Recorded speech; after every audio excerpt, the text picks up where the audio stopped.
I think to that note, I've heard some people kind of refer to how, if you like Bitcoin, you're not patriotic, because it doesn't allow for the United States to, use the dollar, the petrodollar system to do what it wants to do geopolitically.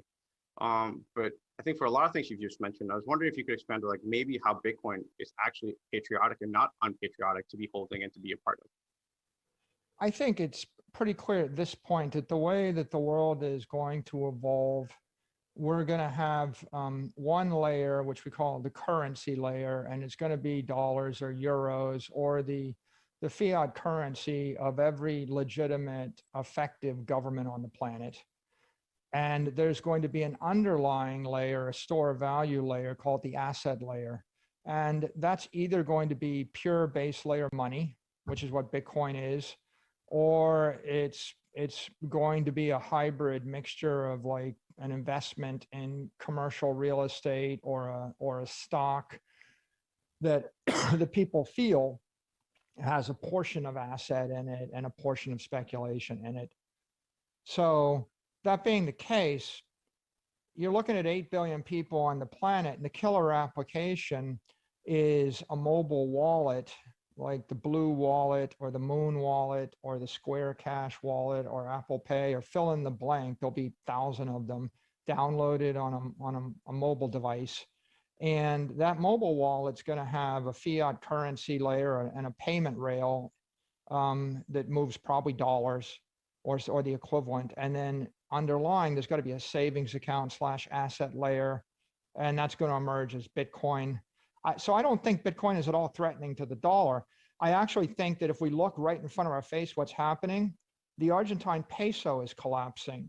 The Nigerian currency is collapsing. The Zimbabwe currency is collapsing.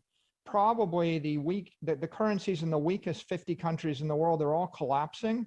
And what everybody wants is they want to do their medium of exchange in dollars. And so the US dollar is actually going to spread on that Bitcoin base layer to Nigeria, Venezuela, all of Africa, half if not most of South America, all through Asia.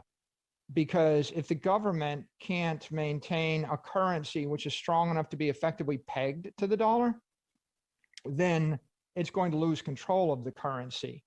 So you see you've got three types of currencies. You've got the rich countries, Switzerland, UAE, Europe, Singapore. They manage to maintain parity to the dollar roughly because they're well managed and they have assets. Then you have the countries that are weakening and they're losing 20% of their strength against the dollar. And then you have the countries where the currency is literally collapsing, right? Lebanon, Iraq, of Afghanistan, there is no currency. So if you're interested in doing the best thing for the world, what you want to do is deploy this open monetary wallet with the Bitcoin as a base layer asset protocol, and then with a stable coin rail, which is probably the US dollar, because if you're going to go to a currency other than your local currency, you might as well just go right to the one that's 90% of the world. That's what you'll see. You're either going to do that on a proprietary network like Square Cash or PayPal, like with compliant payment rails, or you're going to do it on an open network that's probably Lightning based, and it'll be open protocol because, maybe Square's not operating in Zimbabwe, right? Yeah. But if the Zimbabwe currency hyperinflates to 1 billion Zimbabwe, buys you less than a cup of coffee, it's pretty obvious you can't use that one. Mm-hmm. And so what are you going to use? You're going to basically flip it for the dollar. What we're seeing is Bitcoin as an open monetary protocol is making it possible for 100,000 Bitcoin banks to spin up in cyberspace. They're all going to settle with each other on the Bitcoin protocol.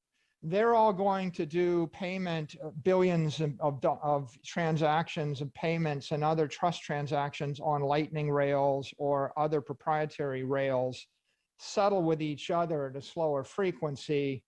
And this is the way that the best technology spreads to all 8 billion people.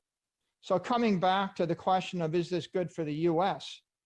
Well, it's good for the US dollar because the US dollar is going to become the medium of exchange for the next 3 billion people on the planet that currently are struggling to use the Zimbabwe, whatever it is, right? Or the Bolivar, right? Mhm. So you'll see the US dollar moving on that Bitcoin base layer.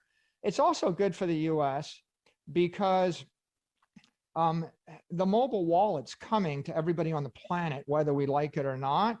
And if it doesn't sit on Bitcoin controlled and owned by American investors and American companies running on American technology, spreading American values, spreading the US dollar, it's going to sit on the Chinese yuan. Mm-hmm. Right? What happens if you don't want to spread the dollar to 5 billion people for daily payments? What are they going to use? Right? Yeah. I think when I got started in business, people used to say a really good marketing strategy or a good business strategy is one that you would hate to see your competitor pursue. Mm-hmm. So either US technology and fintech is going to be built on top of 21st century crypto asset network Bitcoin, or we're not. And the 6 billion people on the planet that need such a thing are going to go to somebody else. I mean, the truth of the matter is, right, like they'll probably go to Bitcoin, but they'll just be running, instead of US dollars on Bitcoin, they'll be running Chinese yuan, renminbi on Bitcoin, right? But they're going to run something. We know they're not going to run the Naira or the Bolivar. And in Argentina, the official inflation rate this year is 45%. The unofficial inflation rate is 85%. Wow. And that's 40%, plus last year, 40% plus the year before that. What are they going to do? And the question really is the United States going to provide technology that's going to solve the problem of monetary economics for the entire planet? Or are we going to abdicate our leadership role? And all that means is the capital moves offshore, the technology moves offshore, and people maybe they don't use English or the dollar, they use Chinese and CNY, which I don't really think that's good for the United States. So once I think technologists think about it, and once anybody thinks about it, I think they're going to go, yeah, I have a way to do something 1 million times faster, better, stronger than the old way.